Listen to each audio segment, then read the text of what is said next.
जो स्टूडेंट्स कुछ पढ़ना चाहते हैं, कंपटीशन में अपेयर होना चाहते हैं, पढ़ते तो हैं लेकिन एग्जाम में जाके भूल जाते हैं। कई स्टूडेंट हैं जो शार्प दिमाग के तो हैं लेकिन उनका पढ़ाई में फोकस ही नहीं बन पा रहा है। और कई एक ऐसी कैटेगरी भी है स्टूडेंट की जो पढ़ सकते हैं लेकिन मोबाइल या टीवी के एडिक्शन की वजह से वो पढ़ नहीं पा रहे हैं। यानी ले दे के स्टूडेंट्स का पढ़ाई का नुकसान जो है उसमें वास्तु का कितना हाथ है और बर्थ चार्ट के ऐसे कौन से फैक्टर्स हैं जिनको सही कर लिया जाए तो बच्चों का पढ़ाई में या कह लीजिए कंपटीशन में सफलता की दर जो है चमत्कारी रूप से बढ़ जाती है। आज के वीडियो में हम ये चर्चा करेंगे। आज के वीडियो में हम इसके साथ साथ कुछ और चर्चाएं भी करेंगे क्योंकि आज का वीडियो बड़ा विशेष होने वाला है। आज के वीडियो में मैं आपके द्वारा बहुत ज्यादा पूछे जाने वाले कई सवालों के सॉल्यूशन लेके आया हूं। किस तरह से? जैसे कि कई लोग पूछते हैं कि हम किराए के घर में रहते हैं तो क्या किराए के घर में वास्तु करना पॉसिबल है, क्योंकि वहां पे कुछ भी चेंज करना है, तोड़फोड़ करना तो उनकी अथॉरिटी में नहीं है। बिल्कुल, इसका भी जवाब जो है मैं इसी वीडियो में आगे जाके आपको दूंगा। कई लोग पूछते हैं हमारे घर के 2 गेट्स हैं, एक आगे है एक पीछे है, या कॉर्नर्ड घर है जिसके 2 गेट्स हैं, तो उनमें से कौन सा गेट उनको सूट करेगा कौन सा नहीं करेगा, या क्या इसका वास्तु पे कोई प्रभाव पड़ता है? जी हाँ, इसका भी जवाब दूंगा। और कई लोग कहते हैं कि हमने तो वास्तु के नॉर्म्स के अनुसार ही घर बनाया था लेकिन दिक्कतें जाने का नाम ही नहीं ले रही हैं, तो उनके लिए भी जवाब है। उनका जवाब कैसा है कि भाई आपने कुंडली से अलाइन नहीं किया था अपना घर। कुंडली से जब तक आपका घर अलाइन नहीं होगा वो घर वास्तु बैलेंस नहीं कहलाएगा। किस तरह से कुंडली से घर अलाइन हो सकता है यह भी हम आज के वीडियो में जानेंगे। तो आज का वीडियो बड़ा रोचक होने वाला है, बड़ा नॉलेजफुल होने वाला है, बड़ा ही पावर पैक्ड होने वाला है। इस वीडियो में बने रहिएगा। नमस्कार, मेरा नाम है योगेश शर्मा और स्वागत है आपका happy life with Yogesh Sharma में। तो कंपटीशन एग्जाम एक तरह से प्रेशर कुकर होता है, बस उसमें सीटी ही नहीं बचती है। प्रेशर जो है ना स्टूडेंट पे इतना ज्यादा आता है कि क्या ही कहने। ये तो जिसने ये भुगता हुआ है ना वही बता सकता है कि उस समय मनोदशा क्या होती है। क्यों ना हो, लाखों लोग जो है कंपटीशन एग्जाम का फॉर्म भरते हैं, उनमें से कुछ सैकड़ों या मैक्सिमम हजारों लोग ही तो सिलेक्ट होते हैं। यानी जो सिलेक्ट होता है वो लाखों में एक होता है। यानी 99% तक जो लोग हैं ना, देखा जाता है कई कंपटीशन एग्जाम है जिसमें 99% तक लोग जो हैं वो रह जाते हैं, केवल 1% बचते हैं जो थ्रू करते हैं। तो इस तरह के कंपटीशन से पार पाने के लिए एक बहुत हाई एंड फोकस चाहिए, बहुत अच्छी मेमोरी चाहिए। यानी जो तैयारी में पढ़ा है एग्जाम में वो इंसान भूले ना, पैनिक ना करे, और चलो जब एग्जाम आएगा तब आएगा, पढ़ाई के दौरान उसका लय बनी रहे और फोकस बना रहे। आपके घर के अंदर एक कोना है जो सीधे सीधे आपके फोकस को कंट्रोल करता है। आपके घर के वास्तु में एक कोना है जो आपके सुलझे हुए होने को कंट्रोल करता है।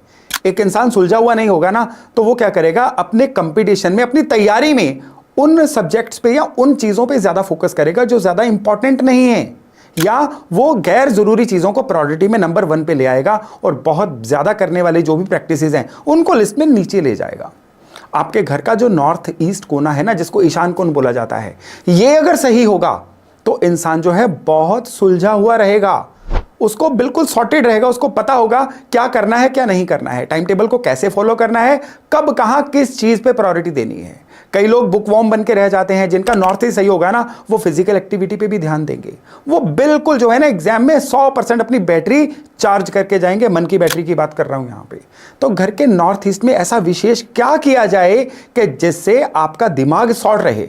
आप चाहे कोई भी कंपटीशन दीजिएगा, नॉर्थ ईस्ट में एक तो चांदी के लोटे में पानी या स्पेशली गंगा जल भर के रख दीजिए, और विशेष तौर पे घर के नॉर्थ ईस्ट में कोई ना कोई इंडोर प्लांट, अगर आपका घर इसकी इजाजत देता हो तो जरूर लगाइए। ये जो 2 काम है ना, ये आपको लगातार दिमागी तौर पे शॉर्ट रखेंगे। वो किस तरह से रखेंगे कि आपके घर के अंदर का जो स्पेस है ना, ये आपके सबकॉन्शियस से कनेक्ट करता है। आपको नहीं पता होता है कि आपके घर का स्पेस आपके मन से बातें कर रहा है, लेकिन वो कर रहा होता है। आपका मन बुझा हुआ है, वो भी घर के स्पेस की वजह से है। आप बहुत एनर्जेटिक फील कर रहे हैं, वो भी घर के अंदर के स्पेस की कम्युनिकेशन है आपसे। तो अपने घर के स्पेस की कम्युनिकेशन को अगर आप इन सरल चीजों से सही कर लेंगे ना, तो आपका मन जो है ना कंपटीशन के दौरान या उसकी तैयारी के दौरान बहुत ही सुलझा हुआ रहेगा। आपके घर का जो नॉर्थ ईस्ट है ना, इसमें कई लोग क्या करते हैं, वास्तु के रूल्स को ब्लाइंडली पढ़ के वहां पे नीला रंग इंड्यूस कर देते हैं, ब्लू कर्टन्स या ब्लू फर्नीचर लगा देते हैं। ठीक है, नॉर्थ ईस्ट का जल तत्व है और नीला रंग जल का है, लगाना चाहिए। लेकिन अगर आपके बर्थ चार्ट में, यहां पे बर्थ चार्ट की इंपॉर्टेंस सामने आ जाती है, बर्थ चार्ट में अगर राहु सही नहीं है तो फिर ये नीला रंग जो है ना उल्टे आपको भ्रमित करना शुरू कर देगा। आपको लगेगा कि ये फलानी चीज़ों की तो तैयारी करनी ही नहीं चाहिए, पिछले 6 साल में नहीं आई, इस बार भी नहीं आएंगी। इस तरह का जो सेल्फ क्रिएटेड इल्यूजन्स होती हैं ना, ये नॉर्थ ईस्ट में नीला रंग दे देता है उन लोगों को जिनके बर्थ चार्ट में राहु सही नहीं होते। इसलिए अगर आप अपने घर के नॉर्थ ईस्ट में हरा रंग देते हैं पौधों के थ्रू, और साथ में आप चांदी के किसी बर्तन में गंगा जल भर के रखते हैं ना, तो यहाँ पे चंद्रमा की ऊर्जा, बुध की ऊर्जा, बृहस्पति की ऊर्जा, ये वो ऊर्जाएं हैं जो आपको इंटेलिजेंस भी देंगी, जो आपको मौके पे क्लिक करना सिखाएंगी, जिसको मौके पे चौका बोलते हैं ना, वो करना सिखाएंगी, ये आ जाती हैं। अब आपके घर के अंदर एक और कोना है जो आपके पढ़ने के शौक को इंडिकेट करता है कि वो शौक से पढ़ेगा। एक बुझे मन से पढ़ना जो है ना, पेरेंट्स ने कह लिया पढ़ लिया, या पेरेंट्स ने जबरदस्ती बिठा दिया तो पढ़ लिया, वो नहीं होना चाहिए। अंदर से किक आनी चाहिए, पढ़ना है। और वो किक कहां से आएगी? आपके घर के अंदर ना एक एरिया है, ये एरिया 2 दिशाओं के बीच वाला एरिया है। कौन सी 2 दिशाएं? एक दिशा है पश्चिम यानी वेस्ट, और दूसरी दिशा है नृत्य कोण यानी साउथ वेस्ट। इन 2 दिशाओं के बीच वाला जो एरिया है ना, ये छोटा सा एरिया होता है 11 से 15 डिग्री का। इस एरिया को आपके फोकस का एरिया बोला जाता है। यहां पे जो भी एक्टिविटी होगी ना, ये आपके फोकस को कंट्रोल करती है सबकॉन्शियसली। कितनी इंटरेस्टिंग बात है। यहां पे सपोज करिए टॉयलेट है, टॉयलेट की एक्टिविटी क्या है? हर चीज को ड्रेन कर देना। आपका फोकस जो है ड्रेन होता रहेगा, आपको पता भी नहीं चलेगा कि कब आपका फोकस ड्रेन हो गया, आपको पता भी नहीं चलेगा कि कब आपका मन पढ़ाई से उठ गया। आप बुक खोलेंगे, आपको लगेगा ऑलरेडी पढ़ा हुआ है, बड़े शौक से पढ़ना शुरू करेंगे, साथ ही साथ आपको पता ही नहीं चलेगा कब आपका हाथ मोबाइल पे चला गया, या आपने मोबाइल की रील्स देखने में तो 2-2.5 घंटे वेस्ट कर दिए, पढ़ाई के 15 मिनट में ही उबासियां आनी शुरू हो गई, शरीर थकना शुरू हो गया, भूख लगनी शुरू हो गई, और 20 काम याद आने शुरू हो गए। ये तब होता है जब ये जो एरिया मैंने आपको बताया है ना, ये एरिया डिस्टर्ब्ड हो। इस एरिया में कुछ भी खराब पड़ा होगा ना, उसका सीधा कनेक्शन आपकी पढ़ाई के शौक से बनेगा। तो इस एरिया को एक तो साफ रखिए। यहां पे पढ़ाई से संबंधित आप अपनी बुक्स रख सकते हैं, आप अपना पढ़ने का कोई स्टेशनरी का सामान रख सकते हैं, आप चाहे यहां बैठ के पढ़ सकते हैं, अगर आपके घर का कक्षा जो है इसकी इजाजत देता है तो जबरदस्त रहेगा आपके फोकस के लिए। खाली यही नहीं, अब आइए आपके बर्थ चार्ट पे, यानी कि आपको पढ़ाई में फोकस किन चीजों ने कराना, आपके घर की ऊर्जाओं ने, वो मैंने आपको बता दिया। लेकिन अगर आपके बर्थ चार्ट में आपने अपने राहु को सही तरीके से अलाइन नहीं किया तो भ्रम बना रहेगा, क्या मेरे लिए जरूरी है, क्या मेरे लिए जरूरी नहीं है, यह स्टूडेंट को पता ही नहीं चलेगा। खास करके एक एज ग्रुप है 13 साल से लेके 18 साल का, ये जो एज ग्रुप है ना, टीन एज के करीबन जो एज ग्रुप होता है, इसमें जिन बच्चों का राहु ऑपरेट होना शुरू हो जाता है ना, वो क्या करेंगे? खेल कूद में रहेंगे, वो मोबाइल चलाने में रहेंगे, भ्रमित रहेंगे। उन बच्चों को अपने करियर को लेकर क्लैरिटी नहीं होती, वो मूवीज में या अपने आसपास किसी चीज को देख लेंगे, मैंने पायलट बनना है या मैंने डॉक्टर बनना है, चाहे उनका शौक या उनके जो भी अफिनिटी है उससे बिल्कुल ही उल्टी हो। तो यहां पे इस बर्थ चार्ट के राहु को सही करना, कंट्रोल करना बहुत ही ज्यादा जरूरी हो जाता है। कैसे? पहले तो घर के राहु को कंट्रोल करिए। अगर घर में वेंटिलेशन का प्रबंध नहीं है, रसोई में काम करते हुए धुआं बहुत इकट्ठा होता है, एग्जॉस्ट पूरी तरह से नहीं होता है, उस घर का राहु खराब होगा। घर के अंदर एकदम से बड़ा स्मेल का वातावरण आता है, या टॉयलेट के दरवाजे ज्यादातर खुले रहते हैं, उस घर का राहु खराब होगा। आपके घर के अंदर लगातार एक सामान को, जैसे कहते हैं ना, ठूसा हुआ सामान, बहुत ज्यादा क्लटर्ड सामान का वातावरण है, उस घर का राहु खराब है। तो इन चीजों को सही करिए, बच्चे का राहु अपने आप सही होना शुरू हो जाएगा। और जिस भी स्टूडेंट का आपको लगता है कि वो भ्रमित है, वो अपने लिए सही फैसला नहीं ले पा रहा है या अपनी जिम्मेदारियां नहीं समझ पा रहा है, तो आप जौ रात भर भिगो के सुबह उसके हाथ से पक्षियों को खिलवाना शुरू कर दीजिए, उसके राहु अपने आप सही होने शुरू हो जाएंगे। अब बुध की बारी आती है। स्टूडेंट्स के लिए बुध का सही होना बहुत जरूरी है। जो भी स्टूडेंट बुध खराब वाले होते हैं ना, क्या करते हैं? मन से पढ़ते हैं लेकिन याद नहीं रख पाते हैं, चीजों को ढंग से कॉन्सेप्ट नहीं समझ पाते हैं, रट्टा जिसको लगाना, क्रैमिंग बोलते हैं ना, वो करनी शुरू कर देते हैं। और फिर क्या होता है? उनकी स्कोर या कंपटीशन पे उनकी सफलता नहीं मिलती है, और वो सोचते ही रह जाते हैं, इंफीरियरिटी कॉम्प्लेक्स में आ जाते हैं कि क्या गलती हो गई हमसे, या उनके अंदर एक कॉम्प्लेक्स आना शुरू हो जाता है कि हमारी शायद बुद्धि उतनी नहीं है। भाई बुद्धि उतनी ही है, लेकिन आपने अपने बुद्ध को नहीं समझा, अपने बुद्ध को सही नहीं किया। आपको लगता है आप मेमोराइज नहीं कर पा रहे हो, आपको लगता है फोकस नहीं कर पा रहे हो, या चीजों के कंसेप्ट को नहीं समझ पा रहे हो, डेप्थ में नहीं जा पा रहे हो अपने सब्जेक्ट की, तो बुद्ध को सही करिए। बुद्ध को सही करने के लिए क्या करना है आपको? एक बिना जोड़ का चांदी का कड़ा, ये ढलाई वाला, कास्टिंग वाला कड़ा होना चाहिए। इसको आप अपनी राइट कलाई में पहन के रखिए। कांसे का बर्तन लीजिए, ब्रॉन्ज का, और उसमें खाना खाना शुरू करिए। उसमें कम से कम एक समय का खाना खाना तो शुरू करिए। ये बुद्ध को सही करने का स्टूडेंट्स के लिए एक चमत्कारी रेमेडी है। और स्पेशली ये मैं अपने कई रील्स में कह चुका हूं, शॉर्ट्स में कह चुका हूं, स्टूडेंट्स को कभी भी बेड पे बैठ के नहीं पढ़ना है। उसका कारण क्या है? बेड की ऊर्जा 12th हाउस से जुड़ी हुई ऊर्जा होती है, रिलैक्सेशन की ऊर्जा होती है। और ये रिलैक्सेशन की ऊर्जा जो है, जब आपकी बुद्ध की या गुरु की ऊर्जा से जुड़ती है ना, तो ये कभी भी आपकी पढ़ाई को आपके यूज में नहीं आने देती है। स्टूडेंट्स, जमीन पे बैठ के पढ़ लो, आप टेबल चेयर पे बैठ के पढ़ो, कहीं पे भी पढ़ लो, लेकिन बेड पे बैठ के पढ़ोगे ना, तो आपकी पढ़ाई सिर्फ गुजारा रहेगी, टाइम पास रहेगी। ये पढ़ाई कभी भी आपको कंपटीशंस में कोई बहुत अच्छी सफलता नहीं दिला पाएगी। तो बेड पे बैठ के पढ़ना जो है ना, स्टूडेंट्स के लिए बहुत बुरी तरह से मना है। अब कुछ स्टूडेंट्स हैं जिनके जुपिटर खराब हैं। जिनके जुपिटर खराब हैं, उनको क्या दिक्कत आती है? उनको यह दिक्कत आती है कि वो किसी भी सुपर स्पेशलिटी वाले फील्ड में सक्सेस नहीं ले पाते हैं। कई कंपटीशंस वो बुद्ध की वजह से निकाल लेंगे, राहु अच्छा होगा तो चमत्कार की वजह से कोई कंपटीशन निकाल लेंगे, लेकिन जब आगे जाके फर्दर स्टडीज करनी होती है, या कह लीजिए पढ़ाई का फायदा नहीं उठा पाते हैं। किसी फील्ड में पढ़ेंगे, किसी फील्ड में जॉब लग जाएगी, यानी कि पढ़ाई जो है ना, उसका पैसा वसूल नहीं हो पाता है जिनके जुपिटर खराब होते हैं।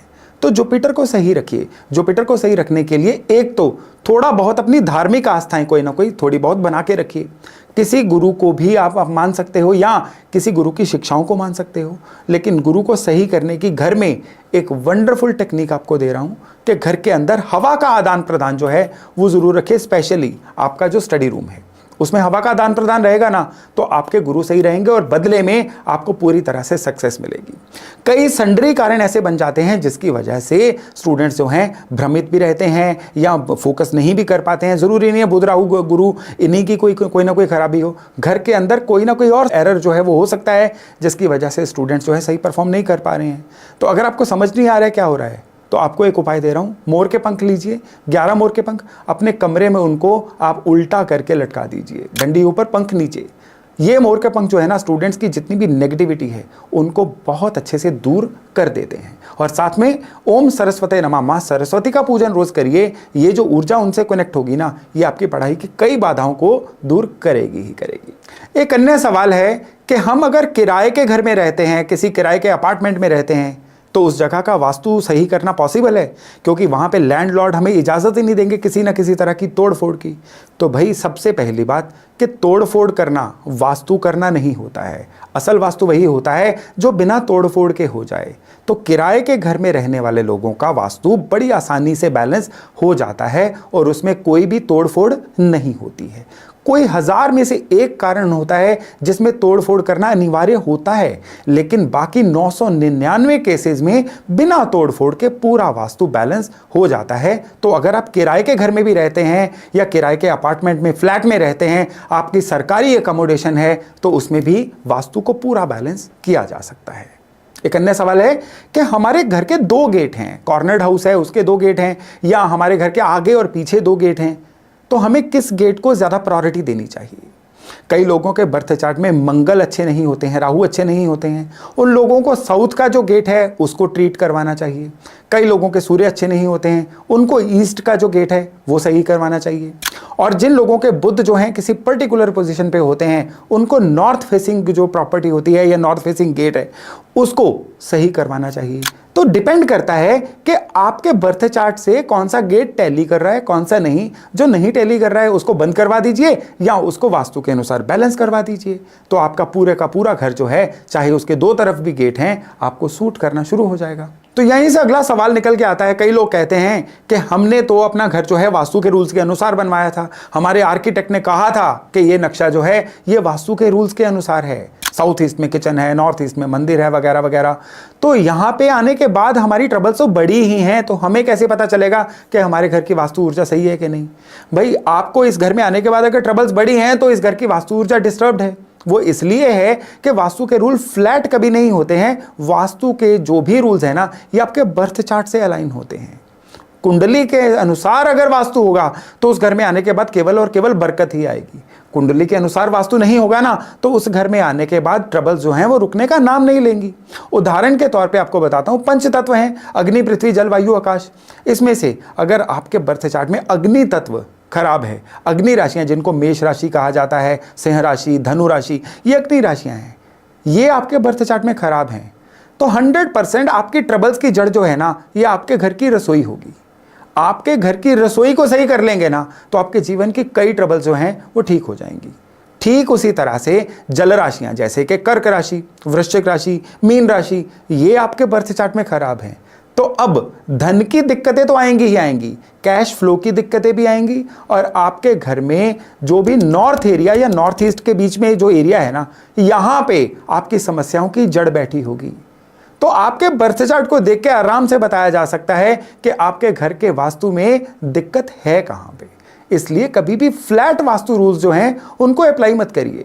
कई जगह पे होता है कि आपके घर के अंदर ग्रीन कर्टन्स, ग्रीन दीवारें या बहुत ज्यादा ग्रीनरी नहीं होनी चाहिए। कई केसेस में होता है कि आपके घर के अंदर ब्लू कर्टन्स या ब्लू फर्नीचर नहीं होना चाहिए।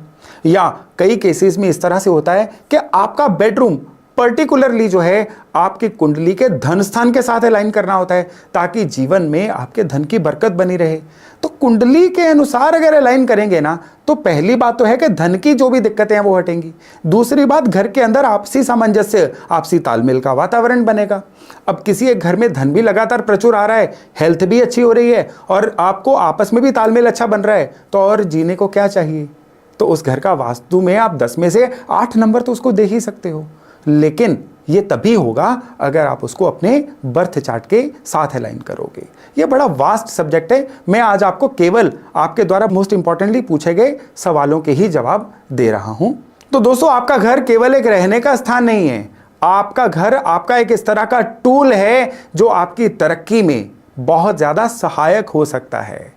लेकिन गलती से हम इस टूल को इग्नोर करके उल्टा अपनी तरक्की के रास्ते में बाधा बना लेते हैं। तो अपने घर के अंदर की ऊर्जा को खुद के साथ अलाइन जब आप कर लोगे ना, तो आप अनस्टॉपेबल बन जाओगे। इस बात की मैं आपको गारंटी देता हूं। तो आज की चर्चा को अभी यहीं पे विराम देता हूं और आशा करता हूं कि इससे लाभ लेके आप अपने आने वाले जीवन को बहुत ही सुगम, बहुत ही बढ़िया बना पाएंगे। आपके साथ इनमें से कौन सी चीज़ें जो हैं वो अलाइन कर रही हैं, मुझे कमेंट सेक्शन में बताना मत भूलिएगा। तो चलिए, बहुत जल्द मिलते हैं नए टॉपिक, नए विषय के साथ। अपना खूब ध्यान रखिएगा। नमस्ते।